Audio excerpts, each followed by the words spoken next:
நமஸ்காரம், ஹரி ஓம். நமஸ்காரம் எல்லாருக்கும். நம்ம வந்து லலிதா ஸ்தவரத்னம் பார்த்துக்கிட்டு இருக்கோம். போன ரெக்கார்டிங்கில் ஸ்லோகா நம்பர் 60 வரைக்கும் பார்த்தாச்சு. இன்றைக்கி ஸ்லோகா நம்பர் 61லேருந்து பார்க்கலாம். ஸ்ரீமாத்ரே நமஹா. ஸ்லோகா நம்பர் 61 ஸ்பிளிட்டுக்கு போகலாம். பவ மான சங்கிய யோஜன தூரே ஸ்டாப்பர் பால திருண மேச்ச கஸ் தஸ்ய சாலோ மர கத்த ரச்சித்தஹ ஸ்டாப்பர் சம்பத மச்சலாம் ஸ்ரீயஞ்ச புஷ் பவமான சங்கியயோஜன தூரே பாலத்ருணமேச்சகஸ்தஸ்ய சாலோ மரகதரச்சிதः சம்பதமச்சலாம் ஸ்ரீயஞ்ச புஷ்ணாத்து. அடுத்து ஸ்லோக நம்பர் 62. ஆவ்ருதி ஹாஃப்ருது ஆவ்ருதி யுக மாந்த ரத்தஹ ரத்தோ வந்து ரத்தஹ போட்டு ஸ்டாப்பர் ஹரித மணி நிவஹ மேச்சகே தேஷே ஹாட்டக தாலி விபினம் ஸ்டாப்பர் ஹாலா घट घटित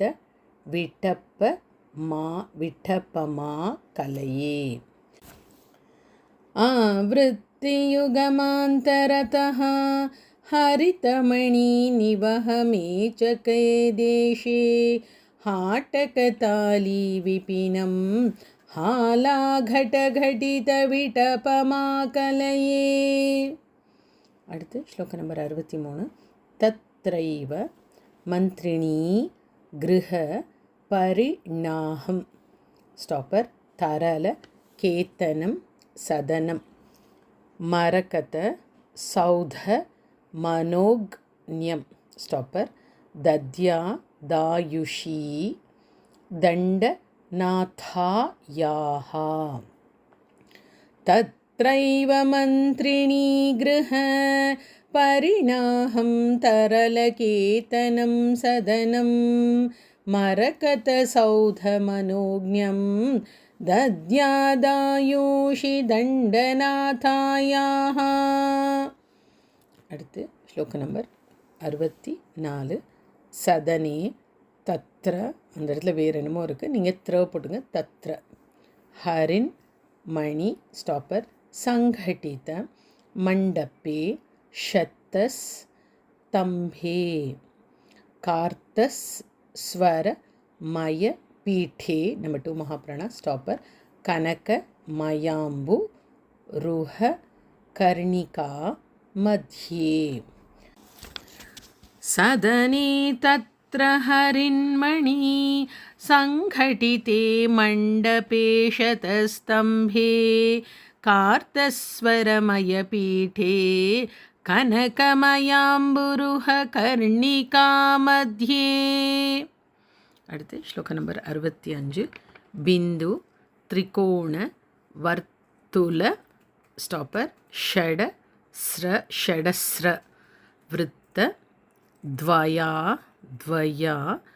த்வயான் விதே சக்ரே சஞ்சாரிணி தசோத்தர ஷதார்ணம் வந்து இம்ப்ளஸ் ஆவா பிரிச்சுங்க. ஷதார்ணம் ஸ்டாப்பர்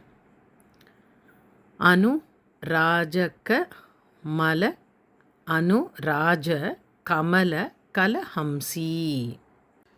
பிந்து திரிகோணவர்த்துல ஷடஸ்ரவிருத்தத்வயான்விதே சக்ரே சஞ்சாரிணி தசோத்தரஷதார்ணம் அனுராஜகமலகலஹம்சி. அடுத்து ஸ்லோக நம்பர் 66. கோல வதனா குஷே ஷய நயனா ஸ்டாப்பர் கோகாரி மண்டித ஷிகண்டா சந்தப்த காஞ்சநாபா ஸ்டாப்பர் சந்தியாருண சேல சம்விருத நித்தம்பா.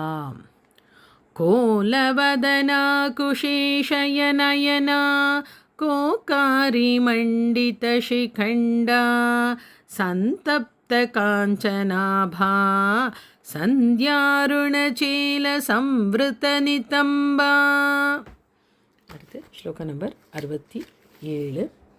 ஹல முசல சங்க சக்கர ஸ்டாப்பர் அங்குஷ பாஷா பய வர ஸ்புரித ஹஸ்தா கூலங்க ஷானு கம்பா ஸ்டாப்பர் குங்கும ஜம்பாலித ஸ்தனா भोगा. हलमुसलशङ्खचक्र अङ्कुशपाशाभयवरस्फुरितहस्ता कूलङ्कषानुकम्पा कुङ्कुमजम्बालितस्थना भोगा. அடுத்து ஸ்லோகம் நம்பர் 68. धूर्ताना मति दूरा स्टॉपर वार्ता शेषा वलग्न कमनीया आर्ताली शुभ दात्री स्टॉपर वार्ताली भवतु वांछी तार्थाया नेडिल. धूर्तानामतिदूरा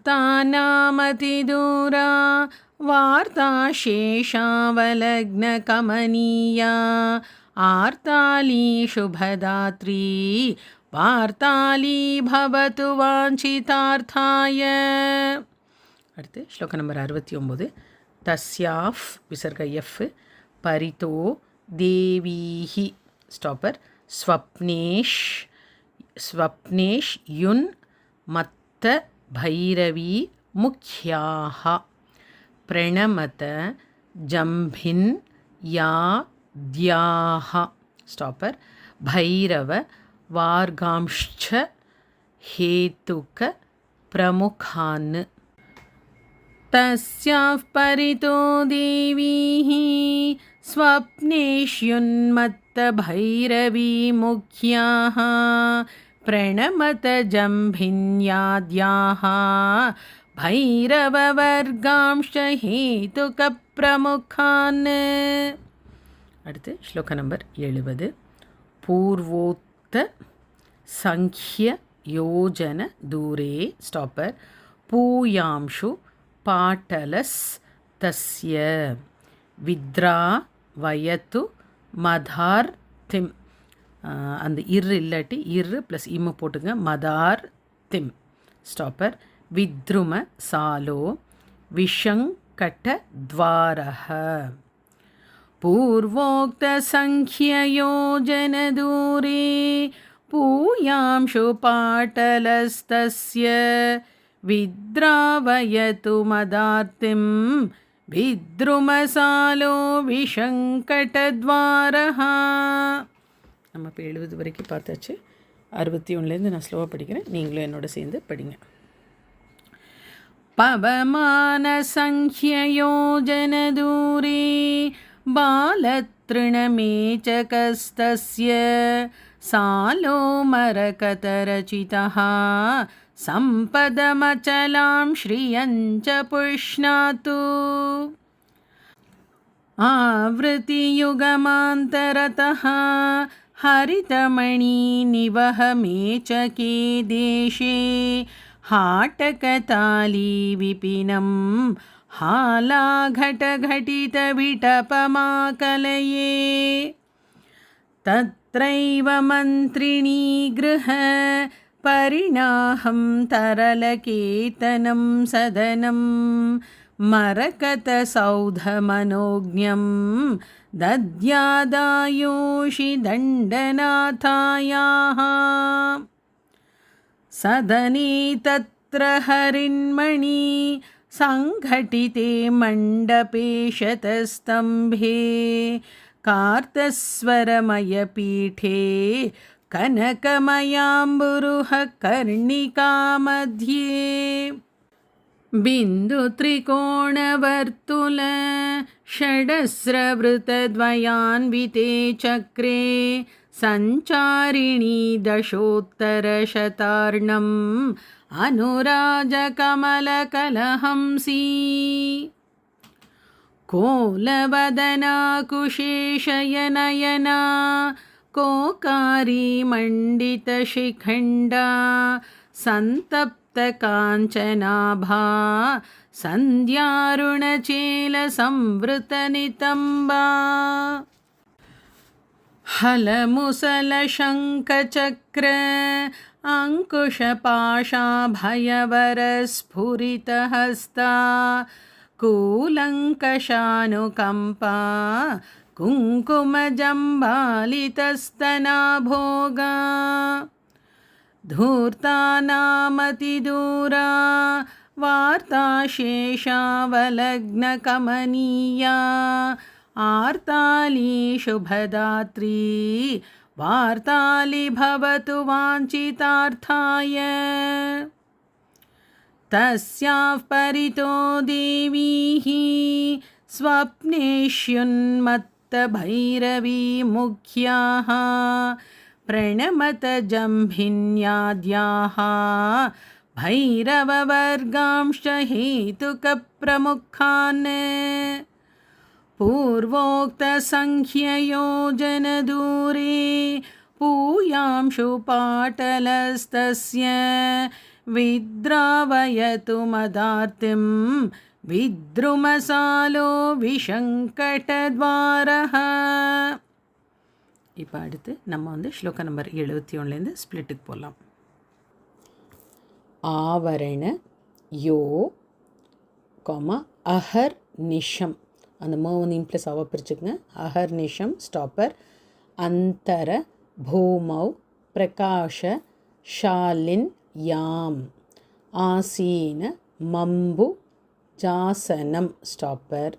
அபிநவ சிந்தூர கௌர மஹமீடே. आवरणयो अहर्निशम् अन्तरभूमौ प्रकाशशालिन्याम् आसीनमम्बुजासनम् अभिनवसिन्दूरगौरमहमीडे. அடுத்து ஸ்லோக நம்பர் 72. வரணஸ்ய தஸ்ய மாருத யோஜனதஹ ஸ்டாப்பர். விபுல கோபுர द्वारः सालो नाना रत्नैः स्टॉपर संघटितांगः विसर्ग हेच्च कृषीष्ट मदभीष्टं. वर्णस्य तस्य मारुतयोजनतः विपुलगोपुरद्वारः सालो नाना रत्नैः संघटितांगः कृषीष्टमद्भीष्टम्. श्लोक नंबर 73. अंतर कक्ष्या मनयोहो र विसर्ग प्लस आवा पिरिचुंगा. मनयोहो स्टॉपर. विरल शोभा शोभापि चंडी लो देशाम माणिक्य मंडपाख्या स्टॉपर. महती मधि हृदय मनिष मा कलये. अंतरकक्ष्यामनयोः अविरलशोभापि चण्डिलोद्देशां माणिक्यमण्डपाख्यां महतीं मधिहृदयमनिशमाकलये. அடுத்து ஸ்லோக நம்பர் 74. தத்ர ஸ்திதம் பிரசன்னம் ஸ்டாப்பர். தருண तमाल प्रवाल किरणाभम कर्णा वलंबि कुंडल स्टॉपर. कंदलिता भीषु क्वचित कपोलम. तत्र स्थितं प्रसन्नं तरुण तमाल प्रवाल किरणाभम कर्णावलंबि कुंडल कंदलिताभीषु क्वचित कपोलम. அடுத்து ஸ்லோக நம்பர் 75. ஷோணாதரம் शुचि ஸ்மிதம் ஸ்டாப்பர். அந்த மே இம்ப்ளஸ் ஏ பிரிச்சுங்க. ஸ்மிதம் ஸ்டாப்பர். ஏணாங்க வதன மேத மான கிருப்பம். முக்தை முக்தைன மத விசேஷக स्टापर् मुद्रित निटि लेन्दु रेखिका रुचिरम् शोणाधरं शुचिस्मितं येणाङ्कवदनमेधमानकृपं मुग्धैण मदविशेषक मुद्रितनिटिलेन्दुरेखिकारुचिरम् அடுத்து ஸ்லோகம் நம்பர் 76 नालीक दल सहोदर स्टापर् नय नाञ्चल घटित मनसि जाकूतं कमला कठिण पयोधर स्टापर् कस्तूरी धुसृण पंकिलो रस्कम् नालीकदलसहोदर नयनाञ्चलघटितमनसि जाकूतं कमलाकठिनपयोधर कस्तूरीधृसृणपङ्किलोरस्कम् அடுத்து ஸ்லோகம் நம்பர் 77 சாம்பேய கந்தி கைஷ்யம் ஸ்டாப்பர் शम्पास ब्रह्मचारी कौशेयं श्रीवत्स कौस्तुभधरं स्टापर् श्रित जन रक्षा धुरीण चरणाब्जम् चाम्पेयगन्धिकैश्यं शम्पास ब्रह्मचारी कौशेयं श्रीवत्सकौस्तुभधरं श्रितजनरक्षाधुरीणचरणाब्जम् அடுத்து ஸ்லோகம் நம்பர் 78 கம்பு சுதர்ஷன விலசத்து ஸ்டாப்பர் கரபத்மம் கண்ட லோல வனமாலம் முச்சுகுந்த மோக்ஷபலதம் ஸ்டாப்பர் முகுந்த மானந்த கந்த மவலம்பே கம்பு சுதர்ஷன விலசத் करपद्मं कण्ठलोलवनमालं मुचुकुन्दमोक्षफलदं मुकुन्दमानन्दकन्दमवलम्बे அடுத்து ஸ்லோகம் நம்பர் 79 तद्वरणोत्तर भागे स्टापर् तारापति बिम्ब चुम्बि निज शृङ्गः विविधमणि गणघटितः स्टापर् वितरतु सालो विनिर्मलां धिषणाम् तद्वरणोत्तरभागे तारापतिबिम्बचुम्बि निजशृङ्गः विविधमणिगणघटितः वितरतु सालो विनिर्मलां धिषणाम् அடுத்த ஸ்லோகம் நம்பர் 80 प्राकार द्वित यांतर कक्ष्यां स्टापर् पृथु रत्न निकर संकीर्णां नमत सहस्र स्तंभक मंडप स्टापर् नाम नाति विश्रुतां भुवने प्राकार द्वितयांतर कक्ष्यां पृथुरत्ननिकरसङ्कीर्णां नमतसहस्रस्तम्भकमण्डप नाम्नातिविश्रुतां भुवने இப்போ நம்ம 80 வரைக்கும் பார்த்தாச்சு 71லேருந்து நான் ஸ்லோவாக படிக்கிறேன் நீங்களும் என்னோட சேர்ந்து ஸ்லோவாக படிங்க आवरणयो अहर्निशम् अन्तरभूमौ प्रकाशशालिन्याम् आसीनमम्बुजासनम् अभिनवसिन्दूरगौरमहमीडे वर्णस्य तस्य मारुतयोजनतः विपुलगोपुरद्वारः सालो नानारत्नैः सङ्घटिताङ्गः कृषीष्टमदभीष्टम् अन्तरकक्ष्यामनयोः अविरलशोभापि चण्डिलोद्देशां माणिक्यमण्डपाख्यां महति मधिहृदयमनिशमाकलये। तत्र स्थितं प्रसन्नं तरुणतामलप्रवालकिरणाभं कर्णावलम्बिकुण्डल कन्दलिताभीषु कवचितकपोलम् शोणाधरं शुचिस्मितं येणाङ्कवदनमेधमानकृपं मुग्धैणमदविशेषक मुद्रितनिटिलेन्दुरेखिकारुचिरम् नालीकदलसहोदर नयनाञ्चलघटितमनसि जाकूतं कमलाकठिनपयोधर कस्तूरिदुसृणपङ्किलोरस्कम्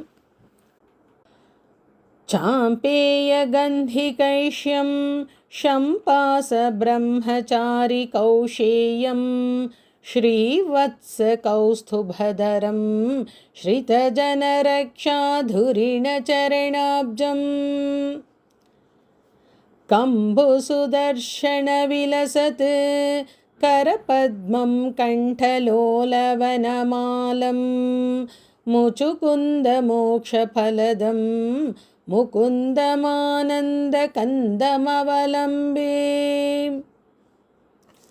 तद्वर्णोत्तरभागे तारापतिबिम्बचुम्बिनिजशृङ्गः विविधमणिगणघटितः वितरतु सालो विनिर्मलां दिशणाम्।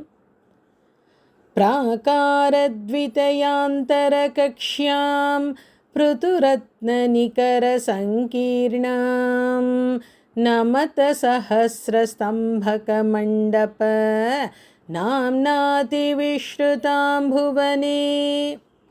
நம்ம இன்றைக்கி ஸ்லோகா நம்பர் 80 வரைக்கும் பார்த்தாச்சு. 81லேருந்து அடுத்த கிளாஸில் பார்க்கலாம்.